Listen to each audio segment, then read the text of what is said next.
आज आपल्या सांगली जिल्ह्यामधील सकल हिंदू समाजाच्या माध्यमातून आज आपला विशेष मोर्चाचं आयोजन करण्यात आलं आणि आपल्या सर्वांना घटना माहिती आहे. 15 ऑगस्ट स्वातंत्र्य दिन, त्या दिवशी कैलासवासी मनीषाताई मोहन केसरेकर, त्याच प्रकारे कैलासवासी मोहन नागाप्पा केसरेकर यांची निर्घुणरित्या हत्या करण्यात आली आणि त्या घटनेचा निषेध आणि विविध मागण्यांच्या करता आज आपण समाजाच्या माध्यमातून मोर्चाचं आयोजन आज करण्यात आलं. आपल्या सर्वांना संबोधित करण्याकरता आपल्या जिल्ह्याची बुलंद तोफ, त्याच प्रकारे महाराष्ट्रामध्ये सातत्यानं हिंदूंच्या बाबतीमध्ये किंवा हिंदूंच्या प्रश्नांच्या बाबतीमध्ये सातत्यानं भूमिका मांडण्याकरता आग्रही असणारे महाराष्ट्राच्या विधानसभेमधील आमदार आदरणीय पडळकर साहेब, त्याचप्रमाणे त्यांनी आता आपलं मनोगत व्यक्त केलं असे पुणे जिल्ह्यातील भोसरी विधानसभा मतदारसंघाचे लोकप्रिय आमदार, महाराष्ट्रामध्ये हिंदू समाजाच्या अनेक वेगळ्या विषयांवरती सातत्यानं काम करणारे, वेळ देणारे महेशदादा लांडगे साहेब, आरपीआयचे महाराष्ट्राचे नेते नानाभाऊ वाघमारे व आपल्या जिल्ह्यामधून आलेला आमचा सर्व सकल हिंदू समाज, सर्व आमच्या माता भगिनी आणि केसरेकर कुटुंबातील आज दोघंही बहीण भावंड आज आपल्यामध्ये आहे. नानाभाऊंनी मार्गदर्शन केले, आदरणीय महेशदादांनी मार्गदर्शन केले आहे आणि मार्गदर्शन करत असताना, आपली भूमिका मांडत असताना त्यांनी सांगितलं की आपण काय काय केलं पाहिजे, काय काय आव्हानं आपल्या समोर आहे, ते अगदी थोडक्यामध्ये त्यांनी आज मांडण्याचा प्रयत्न आपल्या सर्वांचा. महेशदादा, तुम्ही आता जे उदाहरण दिलं की आंबोलीच्या घाटामध्ये तुम्ही त्या परिसरामध्ये गेले, तिथं सकल समाजाची काही गावातली सरपंच मंडळी आली होती वेगवेगळ्या गावांना, सर्व गावांनी ठराव केला. आज हे ठराव ते फक्त 4-2 गावात नाही, तर महाराष्ट्रामध्ये, देशामध्ये प्रत्येक छोट्या मोठ्या वाडी वस्तीवर देखील होणं गरजेचं आहे. ते झाले तर तुम्हाला सांगतो अशी एकावरही वेळ येणार नाही आज. आणि मला वाटलं की यांची सोडा आपल्याला सुद्धा एकाला सुद्धा रस्त्यावरचा उतरायची वेळ येणार नाही. फक्त ते खराब होणं गरजेचं. खराब हा कागदापेक्षा आपल्या प्रत्येकाच्या मनात झाला पाहिजे असा ठराव की मी या एकाही व्यक्तीशी कुठलाही व्यावहारिक संबंध हा ठेवणार नाही, हे सगळे होणं गरजेचं. आज ही घटना घडली, ज्याच्या घरात घटना घडती, ज्याच्या घरात करती माणसं जातात, जसं आपली मराठीमध्ये म्हणे की ज्याचं जळजळ करायचं होतं. आज तुम्हाला सांगतो या दोघांचं दुःख हे दोघं सोडून तितकी तीव्रता देखील जाणू शकतो. हा फक्त मोर्चा विशेष करण्याकरता नाही, त्यांच्या आपल्या मागण्या मांडण्याकरता नाही, तर जसं पडळकर साहेबांनी मगाशी सांगितलं युवा कोड दिलेला आहे, आपल्याला त्यांच्या पाठीमागं प्रत्येक ताकदीने उभा राहायचं. सकल हिंदू समाज म्हणून आपल्या प्रत्येक व्यक्तीला त्यांच्या पाठीमागं उभा राहायचं. अरे आज चिंकी आहे, वय अल्पवून आहे, उद्याच्या काळात भविष्य काय, त्यांना वाटलं पाहिजे की आज आमच्या वरचं आई वडिलांचं चित्र हरपलं, पण तरी देखील आज आमच्या मागं आई वडिलाच्या रूपाने तुम्ही उभं राहिला असेल तर तो सकल हिंदू समाज आमच्या पाठीमागं उभा राहील. आणि तो संदेश हा महाराष्ट्राच्या देशाच्या प्रत्येक हिंदू पर्यंत गेला. आज ती घटना ते मगाशी सांगितलं कोणी की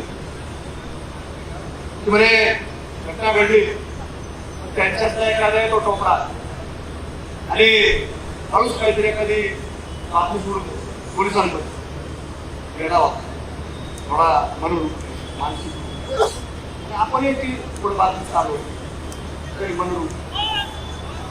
अरे मनोरुग्ण जर आहे येडा जर आहे तर त्याला मिशा कडून दाढी वाढवायचं समजतं, त्याला टोपी घालायचं समजतं, म्हणजे त्याला येडा नाही. आणि आमच्या एखाद्या हिंदू बांधवाची हत्या करत असताना तुम्ही सांगता तो येडा आहे काय? आपण पुढं कमेंट पास करतो. हे अत्यंत तुम्हाला सांगतो, पोलीस यांनी बातमी पसरवली असं, अफवा पसरवली असं, अत्यंत वाईट आहे. आणि या चिमट्या तोंडाकडे पहा. जसं आता महिलांनी सांगितलं, डोळे बंद करून स्मरण करा आपल्या घरात अशी घटना घडली तर आपण काय करतो. पण आपण सगळे लोक महामानव विश्वरत्न डॉक्टर बाबासाहेब आंबेडकर संविधान म्हणून आपण लोकशाही मार्गाने आज असतो. पण आमच्या हिंदू समाजाचा तुम्ही अंत पाहू नका. आणि ज्या महाराष्ट्रामध्ये जरी आज 80वा स्वातंत्र्य दिन 15 ऑगस्ट आम्ही साजरा केला असेल, पण तरी देखील इतिहास आहे. आम्हाला छत्रपती शिवाजी महाराज संभाजी महाराजांनी शिकवलेलं आहे की जिहादी दिल्यानंतर काय करायचं. त्यामुळे तुम्ही आम्हाला काय परत तलवारी घ्यायला लावू नका. संविधानाप्रमाणे चाललंय, संविधानाप्रमाणे चालू द्या. ज्या दिवशी तुम्ही आमचा हिंदू समाजाचा काही अंत पाहण्याची वेळ येऊन देताल तर तुम्हाला सांगतो, हा महाराष्ट्र आणि हा देश तुम्हाला इथं भाऊ सुद्धा देणार नाही अशी परिस्थिती तुमच्यावरती निर्माण केली जाते. पण तुम्ही फक्त आता हळूहळू तुम्ही यायला लागले तिथपर्यंत. ज्या दिवशी तुम्ही ककड्यावर येतात, कोपऱ्यावर येतात, तर तुमचा गडेलोट आम्ही करून देऊ, हे तुम्ही काय विसरू नका. आज आपण पाहतो की नाना भाऊ तुम्ही सांगितलं, बाई दादानी सांगितलं, आमच्याकडे अशी घटना. एक आमचा हिंदू युवक 24 वर्षाचा वय, तो हिंदुत्ववादी संघटनेचं काम करायचा, सातत्यानं एक क्रियाशील सदस्य आपण म्हणतो तसा तो बांधव होता. पण जसं आता आपण महापालिकेसमोर सभा करतो तसे आमच्याकडे होतो महानगरपालिकेचा एका भागामध्ये की जिथं मुस्लिम बहुल एरिया, पण तो परिसर मुकुंद नगर नावाने, मुकुंद नगर. त्या मुकुंद नगर म्हणजे आपल्या गणरायाचं नाव, त्या परिसरामध्ये देखील पडळकर साहेब तुम्ही त्या दिवशी होता. त्या परिसरामध्ये देखील तो जरी हिंदुत्वाचं काम करत होता, त्याच्या कपडावर त्या दिवशी भगवा ठेवला तो त्या परिसरामध्ये गेला. त्याला माहिती आहे की आपले लोक नाही, पण तरी देखील त्याला मनामध्ये वाटत की आपण हिंदू जरी असलो पण आपल्याला कुठेही कामामध्ये आपण काय पाहायचं, पण तिथं देखील तो लाईटचं काम करण्याकरता माणुसकीच्या नात्याने काम केलं. नंतर त्या लोकांनी त्याला कुठे नेलं, ते कब्रस्तान मध्ये लाईट तिथं नेलं. कारण तिथं कुठे कॅमेरे नव्हते, आणि कॅमेरे नसताना तो तुम्हाला सांगतो त्याला घेऊन तिला मारहाण केली. आणि अशा प्रकारे मारलं की फक्त डोक्यामध्ये मारलं की जेणेकरून तो पुन्हा तिथून जिवंत बाहेर गेला. आणि दुर्दैव याच्या आई वडिलांची घटना घडली, आज त्या देखील त्या व्यक्तीची घटना घडली. एकुलता एक मुलगा, त्याची अगदी 19-20 वर्षांची पत्नी आणि आई त्याच मुली उघड्यावर पडली.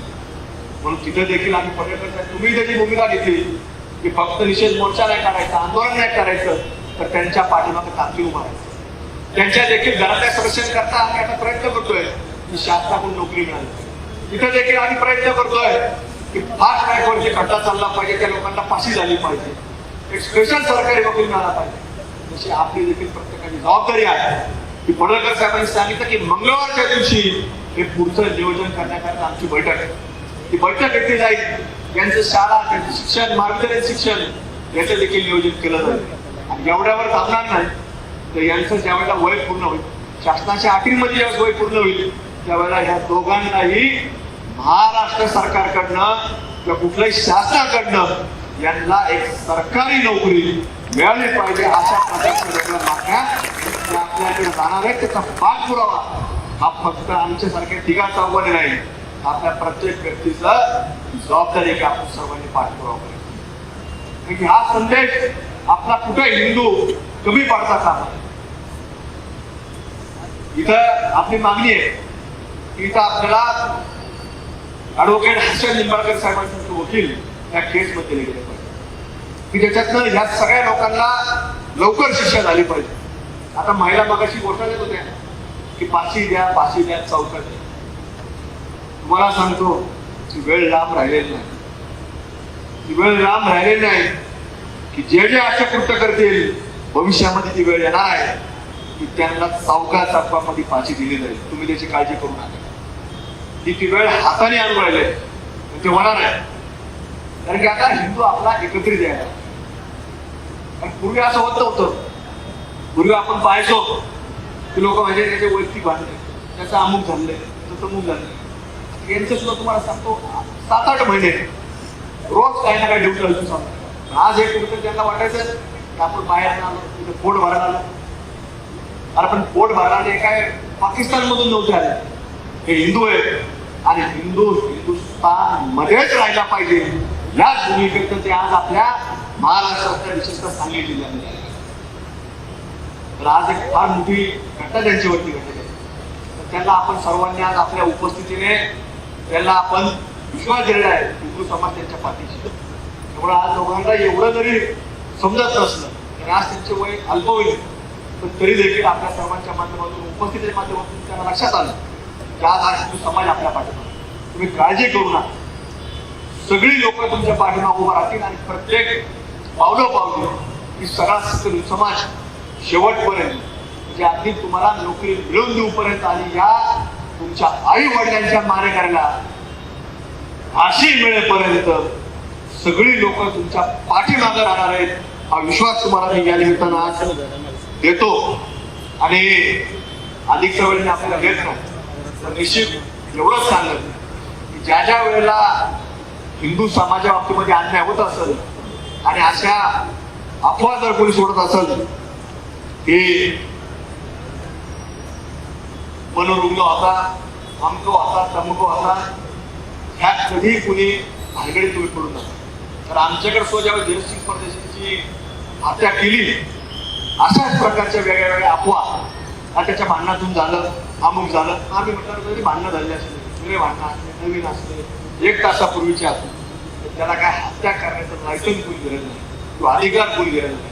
त्यामुळे आपण या भारत देशामध्ये राहतो आणि आपण संविधान मानतो म्हणून हे सगळी परिस्थिती आपल्यावर येते. त्यांचे या सगळ्या माइंड गेम मध्ये आपण कुठेही न अडकता आज आपण सर्वांनी फक्त आणि फक्त महाराष्ट्रामध्ये, देशामध्ये आणि या हिंदुस्थानमध्ये हिंदू म्हणून एकमेकाच्या पाठीमागे उभं राहण्याचं काम केलं गेलं पाहिजे. हेच आपल्याला कळकळीची नम्रतेची विनंती करतो. आणि पुन्हा एकदा या आपल्या केसकर कुटुंबियांच्या आत्मेस चिर शांती लाभो अशी आपल्या सर्वांच्या वतीने भगवंताची प्रार्थना करतो. भगवंताच्या मी अजून प्रार्थना करतो या चिमुकल्याने या संपूर्ण उद्याच्या कठीण काळामध्ये उभा राहण्याकरता त्यांना चांगली सद्बुद्धी आणि शक्ती भगवंताने त्यांना देव हीच या ठिकाणी भगवंताची प्रार्थना करतो. आपल्या सर्वांची रजा घेतो.